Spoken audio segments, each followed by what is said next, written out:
Minsan mas nakakatakot pa ang katotohanan kaysa sa kwentong katang-isip lamang.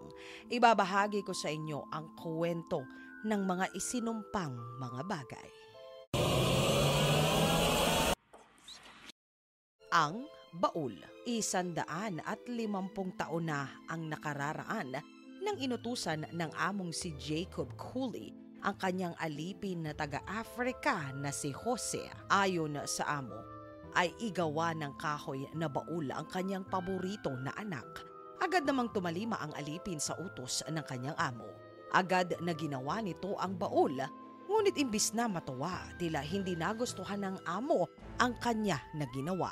Kaya naman sa galit nito ay maiging pinagbuhatan nito ng kamay ang alipin na naging sanhi naman upang ito ay bawian ng buhay. Sa galit ng kapwa nito alipin, isinumpa nila na ipaghihiganti ang malupit na sinapit ng kanilang inosente na kasamahan. Binuhusan nila ng pulang likido ng kuwago ang baul at saka nilagyan nila ito ng matinding sumpa. Nang isilang ang panganay na anak ng kanilang amo na si Jacob, ito ay agad sumakabilang buhay. Ang sumunod na mga supling pa nito na gumamit ng baul, lahat ay nasawi. Sa paglakad ng panahon, naitala na 17 sa mga kasawian ang naitala dahil sa sinumpang baul na ito. Nang ipatingin ito sa isang espiritista, kinumpirma nito na ang baul ay nababalot ng masamang elemento na siya namang kumukuha ng buhay ng kung sino man ang gumagamit nito. Matatagpuan ngayon ang isinumpang baul na ito sa Museo ng Kasaysayan sa Kentucky, sa bansa ng Amerika. Ang singsing ni Valentino.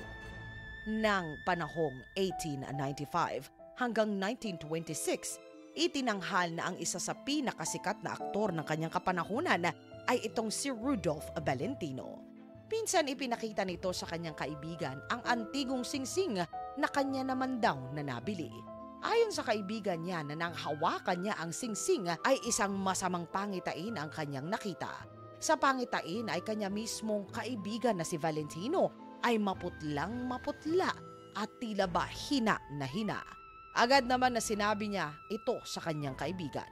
Ngunit siya lamang ay kanya nito na pinagtawanan at sinabing hindi ito naniniwala sa kahit na ano pa na mga sumpa.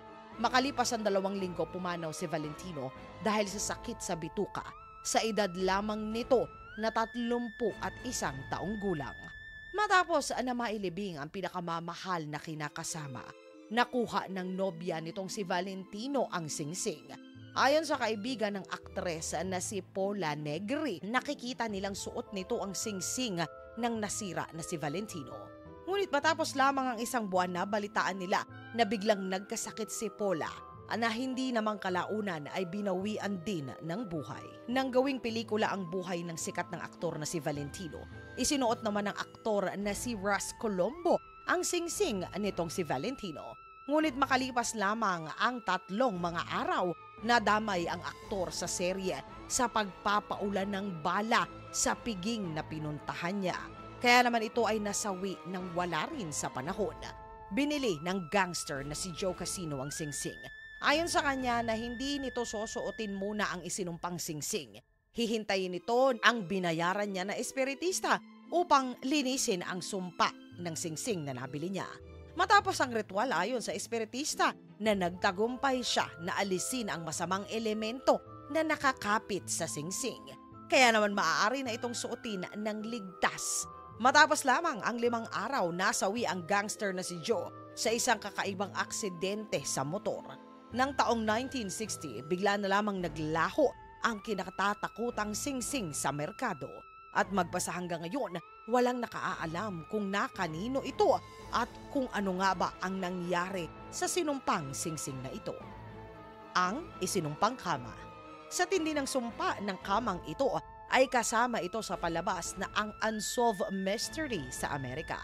Pebrero ng taong 1987, sa bansang Amerika, nabili ng mag-asawang si Alan at Debbie Tallman ang double deck na ito mula sa nagbebenta sa garahe. Ito ay para sa kanilang lumalaki na pamilya. Nang kanila itong naiuwi, ay dito na nagsimula ang 9 na buwan na kalbaryo ng buhay ng pamilya.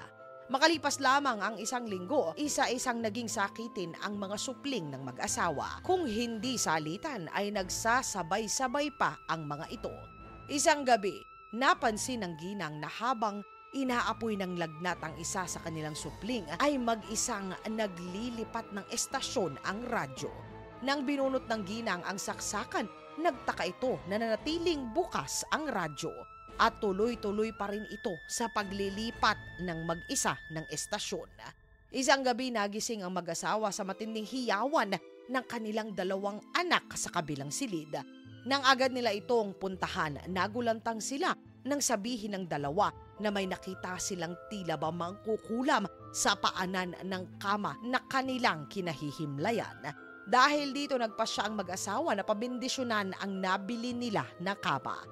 Tila ba sa una ay kumalma ang lahat. Papaalis na upang mamasyal ang pamilya araw ng Pasko nang kinakailangan bumalik ng ama sa loob ng tahanan dahil ito ay mayroong nakalimutan. Ngunit sa pagpasok nito sa loob, nakarinig ito ng boses na nagsasabi na halika dito. Nagmumula ito sa kwarto kung nasaan ang isinumpa na higaan. Ayon sa ama na si Alan na pagdungaw niya sa pintuan, ay tanaw nito na nagliliyab ang kama. Dali-dali itong tumakbo sa kusina upang kumuha ng tubig. Ngunit sa pagbalik nito sa mismong silid ay wala na ang apoy na kanina ay inakala niya na tumutupok sa kabahayan nila na pamilya. Ayon sa pamilya na matapos ang insidenteng iyon ay sinunog nila ang higaan at tila ba narinig daw nila ang tila ba walang pinanggagalingang mga hiyawan. Matapos na masunog ang kama, ay wala na silang kakaiba na naranasan pa. Ang isinumpang ulo, halos 500 taon na ang nakakaraan ng panahon ng paghahari ng reyna na si Elizabeth I, habang itinatayo ang bagong kastilyo ng dugong bughaw na si Henry Giffith. Kasama niyang masayang nagkakasiyahan ang kanyang mga kapatid na mga babae. Sama-sama sila na maninirahan ng tahimik sa bago nila na itinatatag na palasyo. Halos patapos na ang kastilyo nang isang trahedya ang maganap. Sa kadiliman ng gabi, inatake ang isa sa kapatid niya na babae. Ginamitan ito ng matalas na sandata. Hindi na nila nakilala ang salarin pa. Habang nag-aagaw buhay, sinambit nito na ilagay ang kanyang ulo sa bahay upang doon ay manatili na kasama nila. Ngunit hindi ito ginawa ng kanyang mga naiwang mga kapatid. Sa halip ay inihimlay nila ang kanilang yumaong kapatid sa malapit na sementeryo. Simula noon, walang patid na ang naririnig nila na pagsigaw sa buong kabahayan. Kaya naman, sa tagal ay hindi na rin sila nakatiis. Kaya naman muli ay ipinahukay nila ang labi ng kanilang nasira na kapatid. Ngunit huli na, ito ay bungo na lamang ng kanilang madala sa kanilang tahanan. Mula noon ay tumahimik na ang kabahayan, nawala na rin ang sigaw at masidhi na mga pagpaparamdam. Ngunit sa paglipas ng panahon, minana ang kastilyo ng kanilang mga kaangkan at muli inalis nila ang ulo ng kanilang ninuno upang ito ay ihimlay ng maayos. Ngunit muli, nagsimula na naman ang mga walang pinanggagalingang mga sigaw at pagtangis na naririnig sa buong kastilyo. Kaya naman, pumayag na rin ang kanilang angkan na muling ibalik ang bungo sa kanilang ninuno sa kondisyon na ibabaon nila ito mismo sa pader kung saan ito ay hindi nila palagian na makikita. Muling bumalik ang katahimikan sa palasyo at talaga namang nawala na naman ang mga matinding pagpaparamdam dito. Mga katinagalog ko, naniniwala po ba kayo sa mga isinumpang mga bagay? Nakaranas na po ba kayo ng mga misteryo na katulad sa ating mga kwento? Isulat po ang inyong saloobin sa comment section sa ilalim upang sama-sama naman po na ito ay ating basahin. Mga katinagalog ko, maraming salamat po sa pagsama nyo sa isa na namang segment natin na katulad nito.